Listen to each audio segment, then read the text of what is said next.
Bapak Ibu sekalian yang kami hormati, meskipun nanti akan dibahas lebih detail tentang IASP 2020, tapi tidak ada salahnya sekarang akan saya berikan hal-hal yang prinsip terkait dengan IASP 2020 ini. Mudah-mudahan nanti secara detail item per item akan lebih dipahami di sesi yang lain.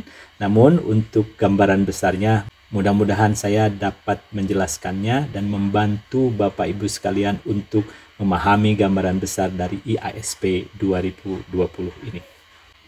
Untuk IASP 2020 ini tadi sudah disebutkan terkait dengan reformasi sistem akreditasi. Jadi sudah ada perubahan yang tadi disebutkan dari awalnya adalah compliance based menjadi performance based. Nah, ini dapat dilihat dari gambar ini Bapak Ibu sekalian. Ini adalah kita sebut dulu sebagai standar di instrumen sebelum tahun 2020. Jadi ada 8 standar yang terlibat ataupun yang dilibatkan di dalam penggalian atau menilai sekolah itu. Jadi dari mulai standar manajemen sekolah, kemudian ada standar proses pembelajaran, ada standar lulusan, ada standar mutu guru, ada standar kurikulum, ada standar penilaian, ada standar sarpras, dan ada standar pembiayaan. Nah, ini semua dulu sifatnya adalah compliance based. Maka di dalam penggaliannya adalah selalu ditanyakan misalnya apakah RPP untuk seluruh pelajaran lengkap atau tidak. Kalau 100% lengkap maka nilainya ataupun diberi nilai 4. Kalau antara 91 sampai 99 itu 3 dan seterusnya. Nah, berarti hanya melihat ada atau lengkap atau penuh atau tidaknya dokumen yang diberikan. Nah, sekarang berdasarkan hasil kajian yang dilakukan dengan menelaah ke-8 standar ini, pada akhirnya untuk IASP 2020 akan fokus kepada 4 hal ini saja. Sekarang istilah yang dipergunakan bukan standar tetapi komponen. Jadi yang dilibatkan adalah 4 komponen untuk instrumen yang kita sebut di reformasi tadi sebagai performance based. Artinya lebih melihat kepada kinerja yang ditunjukkan oleh sekolah. Nah, ini diperoleh. Jadi nanti untuk performance based ini kita akan gali melalui apa? Melalui telaah dokumen, melalui observasi, melalui wawancara ataupun angket. Ini diperoleh dari sekolah. Dan untuk yang 4 standar lainnya tetap dipertimbangkan, namun ini dijadikan sebagai data sekunder. Dan sumbernya bukan penggalian di sekolah, tetapi dari Dapodik atau EMIS, atau dari asesmen kompetensi minimal, ataupun dari asesmen nasional. Jadi Bapak Ibu sekalian, sekarang kita mempergunakan instrumen yang sifatnya performance based. Jadi kalau dulu misalnya sebelum-sebelumnya yang ditanyakan adalah apakah sekolah memiliki lapangan olahraga 1000 meter persegi, nanti kan dinilai dari kepemilikannya itu. Sedangkan kalau performance itu tidak lagi mempertimbangkan kepemilikan. Yang penting misalnya meskipun dilakukan atau dijalankan proses pembelajarannya di lapangan milik kecamatan, namun ada kerjasama dengan kecamatan boleh mempergunakan lapangan itu dan guru dapat melakukan proses pembelajaran olahraga dengan sebaik-baiknya, maka itu sudah dianggap bahwa sekolah atau madrasah berhasil menjalankan proses pembelajarannya. Selanjutnya, kalau kita lihat dari sisi jumlah pertanyaan yang ada di instrumen atau IASP 2020 ini, pada dasarnya pertanyaan atau pernyataan yang ada di instrumen itu terbagi menjadi 2 jenis, yaitu 1 butir-butir pertanyaan yang disebut sebagai butir inti. Ini jumlahnya adalah 35 butir untuk seluruh jenjang. Dan ini berlaku dari mulai SD, MI, SMP, MTS, SMA, MA, SMK, MAK, SLB, atau MLB. Selain butir inti yang 35 ini, juga ada yang disebut dengan butir kekhususan. Namun butir kekhususan ini tidak berlaku di semua jenjang. Yang berlaku adalah yang pertama untuk SD atau MI itu 1 butir, kemudian SMK atau MAK 9 butir, dan SLB atau MLB adalah 5 butir. Jadi dengan demikian untuk jenjang SD atau MI, seluruh pertanyaan yang ada di IASP 2020 ini adalah 36 butir, yaitu 35 butir inti dan 1 butir kekhususan. Sedangkan untuk SMK atau MAK jumlahnya menjadi 44 butir, yaitu 35 butir inti dan 9 butir kekhususan. Dan untuk MLB berarti ada 40 butir, di mana itu berasal dari butir inti sebanyak 35 dan butir kekhususannya adalah 5. Sedangkan di luar itu, yaitu untuk SMP atau Madrasah Sanawiyah dan SMA atau Madrasah Aliyah, jumlahnya adalah hanya 35 butir. Nah, Bapak Ibu sekalian nanti dapat mempelajari dengan lebih mendalam tentang ini, baik dari download file yang Bapak Ibu lakukan dari website Ban SM, atau juga nanti penjelasan yang lebih detail mengenai butir-butir pertanyaan ini di sesi berikutnya. Bapak Ibu sekalian, itulah gambaran singkat mengenai IASP secara prinsip. Nanti Bapak Ibu sekalian di paparan yang lain akan mendapatkan uraian untuk pemahaman IASP 2020 ini dengan lebih rinci.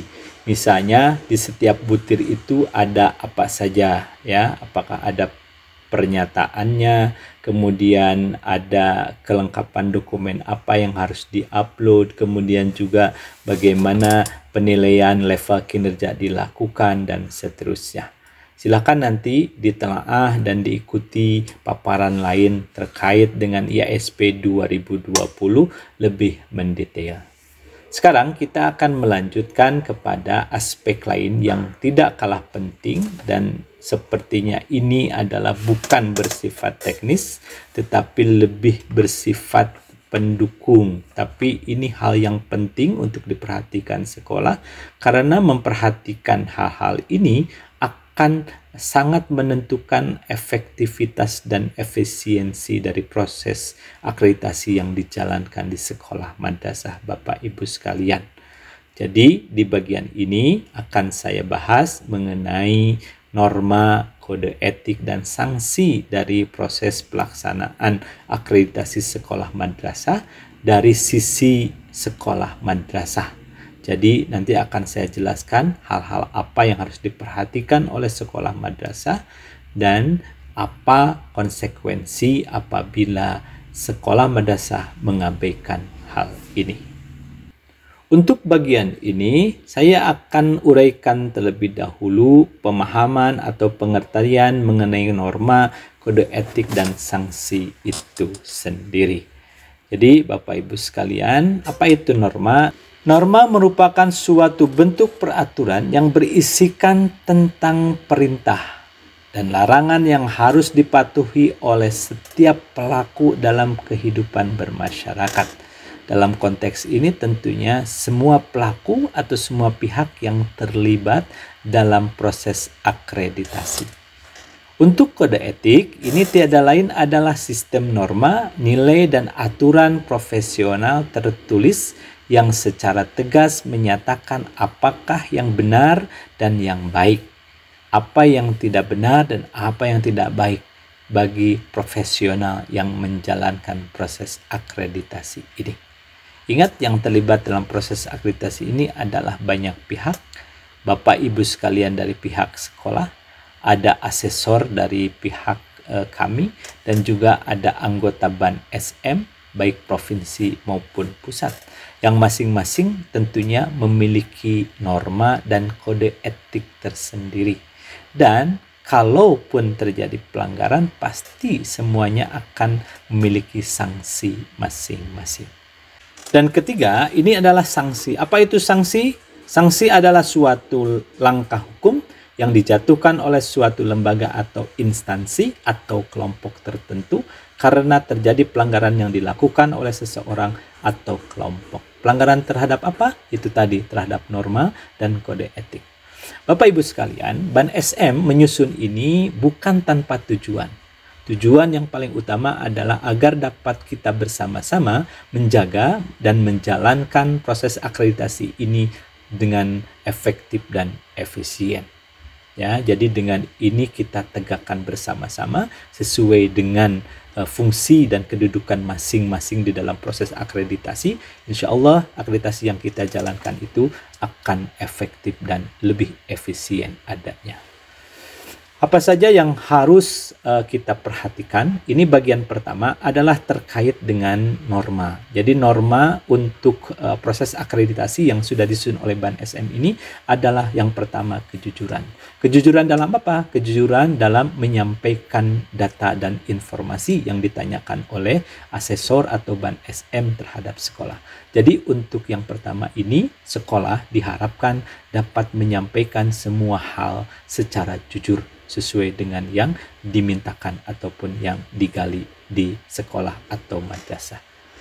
Yang kedua, norma yang dipegang adalah mandiri. Artinya bahwa sekolah madrasah tidak bergantung kepada bantuan, tidak bergantung kepada tekanan pihak lain, dan juga terbebas dari pertentangan kepentingan atau conflict of interest. Maka kemandirian ini akan menjadikan sekolah madrasah lebih berani di dalam melaksanakan proses akreditasi. Norma yang ketiga adalah profesionalisme. Jadi, sekolah madrasah harus dapat memahami pedoman, kemudian prosedur operasi standar, dan perangkat akreditasi SM yang dipergunakan sebagai acuan dari proses akreditasi ini. Jadi, harapan kami dengan melalui sosialisasi ini, sekolah madrasah nanti akan lebih paham tentang hal ini. Kemudian, norma keadilan. Artinya, sekolah madrasah berhak untuk diperlakukan secara adil tanpa memandang status. Oleh siapa? Baik oleh asesor, oleh BAN SM Provinsi, maupun oleh BAN SM Pusat. Norma yang kelima adalah kesejajaran. Jadi kami harapkan karena semua pihak yang terlibat dalam proses akreditasi ini memiliki posisi sejajar sebagai partner, tidak ada lagi ke depan yang merasa minder atau tidak percaya diri dalam melakukan proses akreditasi ini. Sekolah merasa tidak perlu takut dengan asesor, tapi justru sekolah harus berani untuk menjadikan asesor tersebut menjadi partner. Ya, jadi sekolah menyampaikan tadi seperti yang pertama, jujur apa adanya, itu pun akan menjadi modal bahwa itu akan semakin yakin bahwa sekolah madrasah memiliki kedudukan yang sejajar dengan semua pihak yang ada di proses akreditasi ini. Norma keenam adalah keterbukaan. Sekolah madrasah diharapkan terbuka untuk menyampaikan data dan informasi sesuai dengan kondisi yang nyata.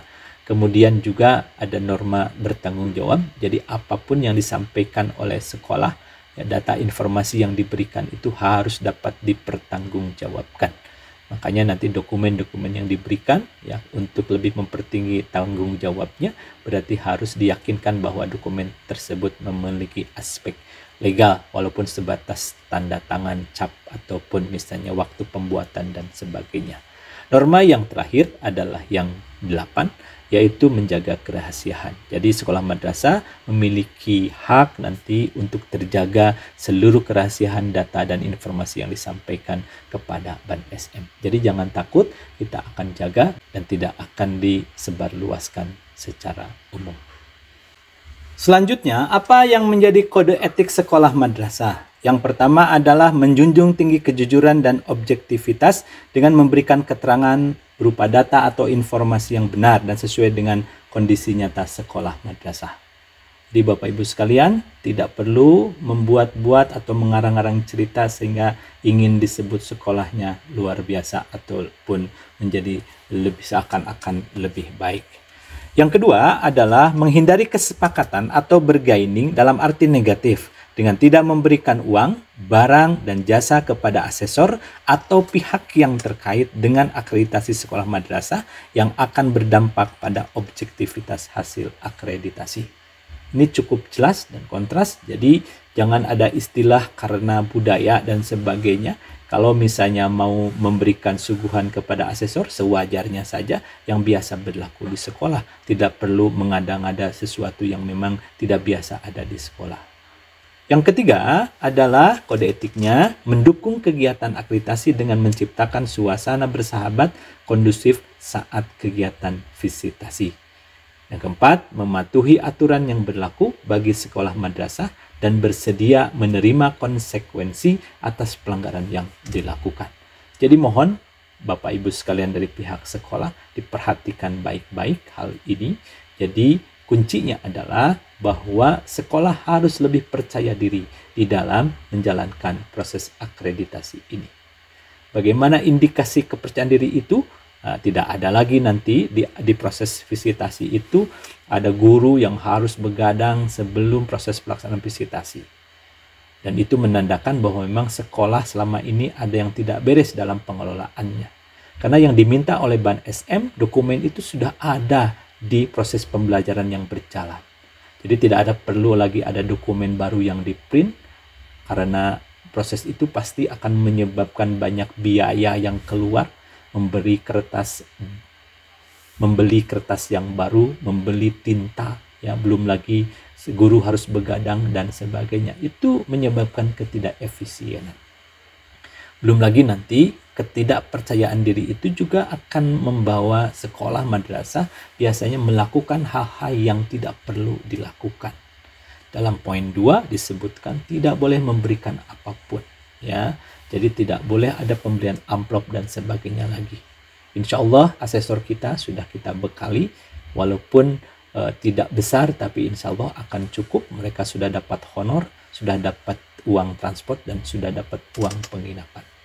Jadi sekali lagi, kalaupun Bapak ingin mempertahankan budaya menghormati, silahkan dilayani sewajarnya saja. Dan pesan saya, tidak boleh memperlakukan asesor sebagai tamu, karena asesor itu adalah partner terbaik dari sekolah Bapak Ibu sekalian dalam proses akreditasi ini. Jadi anggaplah mereka adalah partner yang akan memotret sekolah madrasah yang Bapak Ibu miliki seobjektif mungkin. Nah, sekarang apa yang akan menjadi sanksi bagi sekolah madrasah? Jadi ingat bahwa setiap pelanggaran kode etik yang dilakukan oleh sekolah madrasah akan ditentukan sanksinya oleh Ban SM. Ya, berdasarkan laporan, data atau informasi atau hasil kajian yang kita lakukan. Setiap pelanggaran tentunya sekali lagi akan mendapatkan sanksi.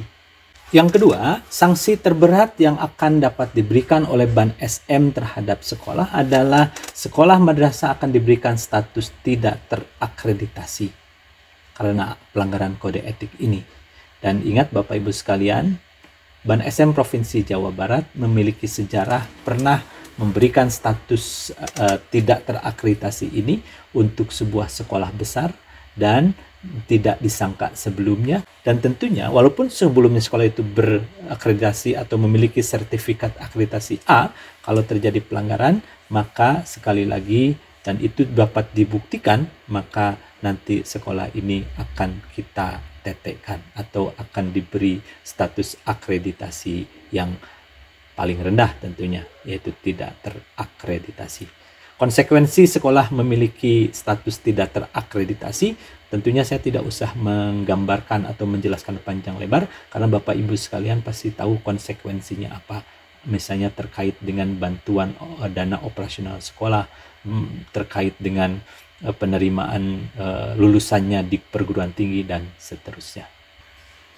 Bapak Ibu sekalian, ini adalah bagian terakhir dari uraian mengenai kebijakan dan mekanisme akreditasi sekolah madrasah tahun 2023 di Provinsi Jawa Barat. Ya, jadi sebelum nanti Bapak Ibu sekalian akan melihat uraian mengenai IASP 2020 secara mendetail dan juga mengenai pedoman penggunaan Sispena yang dimiliki oleh Ban SM, saya akan berikan terlebih dahulu informasi terkait dengan jumlah kuota dan timeline ataupun schedule pelaksanaan akreditasi di Jawa Barat tahun 2023. Bapak Ibu sekalian, ini adalah jumlah sekolah dengan kriteria belum terakreditasi, tidak terakreditasi, kadaluarsa, kemudian otomasi di tahun 2022 yang lamanya adalah 1 tahun, dan juga sekolah-sekolah yang merupakan sekolah pengajuan reakreditasi karena status akreditasinya habis ketika dia atau mengikuti akreditasi terakhirnya di tahun 2012. Untuk yang belum terakreditasi saat ini tahun 2023 di Provinsi Jawa Barat ada 426 sekolah. Kemudian yang tidak terakreditasi ya di tahun 2021 dan sebelumnya itu ada 26 sekolah, yang kadaluarsa di tahun 2022 kemarin karena kelalaian dalam pengisian dia dan mengunggah dokumen di Sispena SM ada sebanyak 1030 sekolah. Kemudian yang mendapatkan otomasi 1 tahun di tahun 2022 ada sebanyak 1355, dan yang harus diakreditasi karena sudah habis, mengingat bahwa akreditasi terakhir yang mereka jalankan adalah di tahun 2018 ada sebanyak 7.508 sekolah. Namun bagaimanapun juga Bapak Ibu sekalian, perlu saya sampaikan bahwa kuota visitasi yang dimiliki oleh Jawa Barat pada tahun 2023 ini adalah untuk 2.482 sekolah. Oleh karena itu, sudah barang tentu tidak akan seluruhnya dapat kita visitasi karena kuota yang kita dapatkan di Jawa Barat ini terbatas. Hanya siapa yang nanti diprioritaskan adalah sesuai yang sudah saya jelaskan tadi. Tentunya kalau dibandingkan bisa ya antara yang belum terakreditasi dengan yang pengajuan reakreditasi karena akan habis masa berlakunya karena dia sudah diakreditasi tahun 2018 tadi, tentunya akan didahulukan adalah yang belum terakreditasi. Ya, juga setelah itu adalah yang tidak terakreditasi. Jadi sekali lagi, apapun yang nanti akan dijalani ataupun dilewati oleh sekolah madrasah Bapak Ibu sekalian, saya pikir tidak perlu mengurangi effort Bapak Ibu sekalian di dalam pengisian dia dan pengunggahan dokumen ataupun data-data yang dibutuhkan di setiap itemnya. Karena itu akan sangat berlaku ataupun sangat penting ya. Karena boleh jadi Bapak Ibu sekalian ketika melalaikan pengisian dia ataupun tidak mengunggah dokumen, boleh jadi nanti dikategorikan Bapak Ibu sekalian tidak tuntas dalam pengisian dia. Kalau tidak tuntas, ya risikonya sama ya, adalah tidak diperpanjang atau sertifikat akreditasinya akan dikadaluarsakan.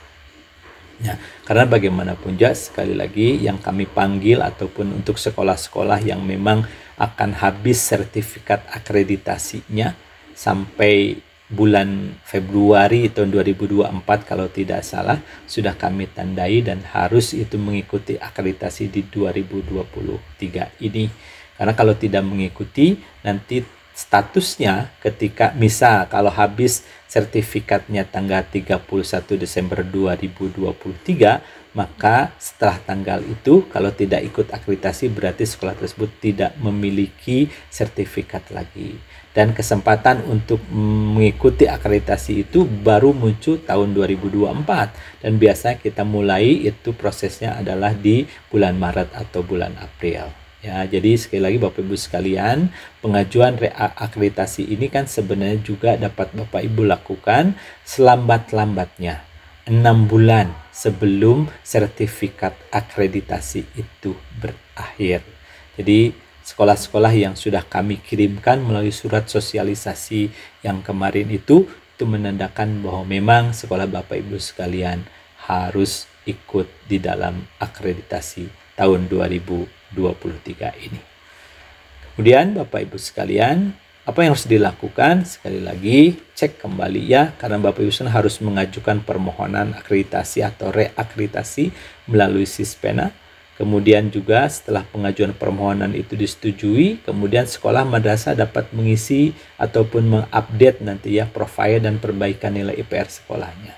Kemudian setelah itu, ini yang lebih penting lagi, Bapak Ibu sekalian harus mengisi data isian akreditasi atau dia dan mengunggah dokumen pendukungnya. Ingat bahwa ini harus dilakukan secara tuntas Bapak Ibu sekalian sampai indikator di tombolnya berubah menjadi hijau.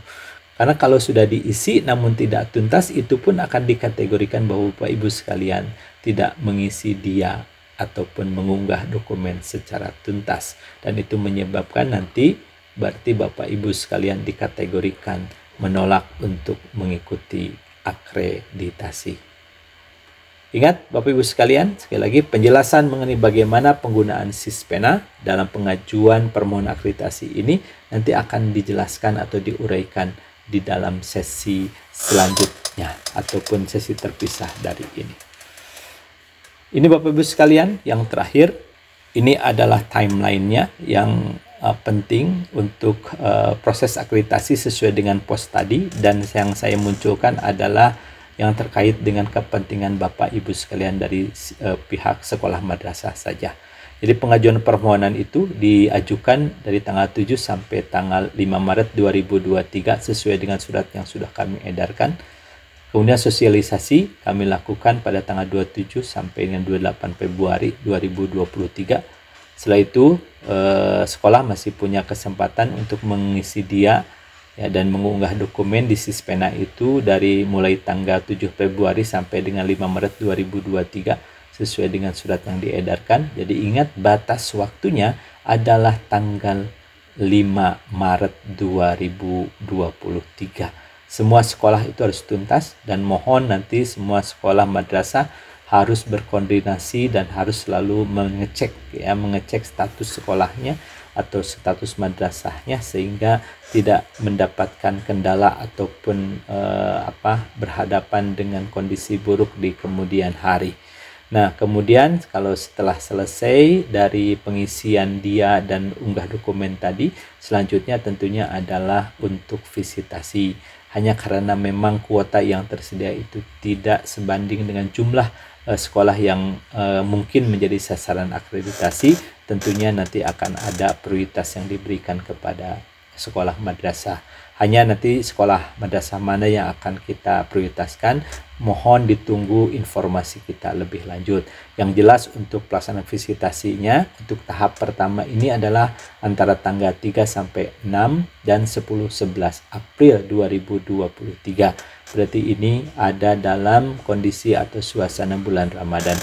Mohon maaf karena ini terpaksa dilakukan karena Ban Provinsi itu harus menyelesaikan proses akreditasi itu paling tidak atau minimal 25% daripada kuota yang diberikan oleh Ban Pusat sebelum ataupun pada akhir April ini.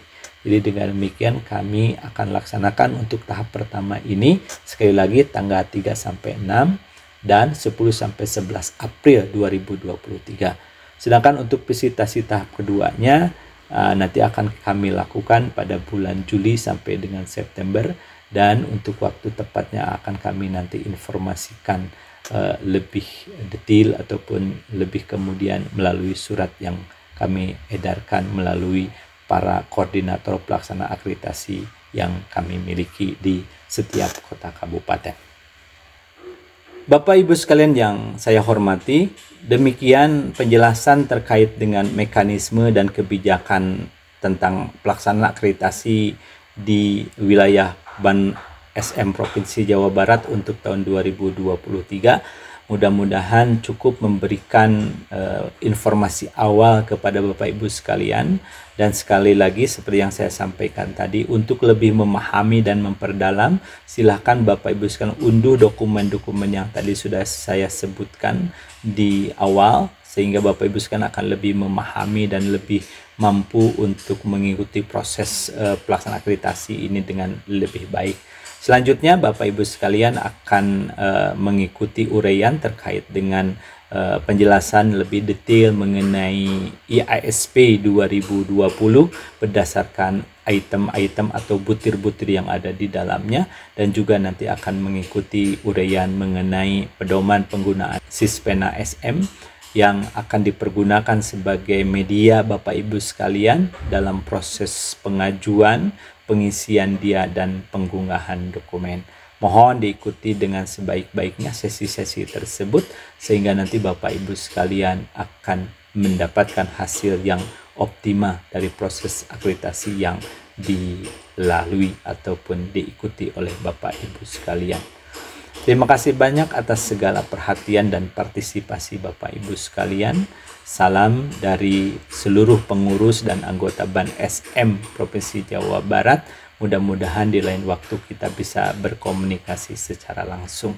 Wabillahi taufiq wal hidayah. Wassalamualaikum warahmatullahi wabarakatuh.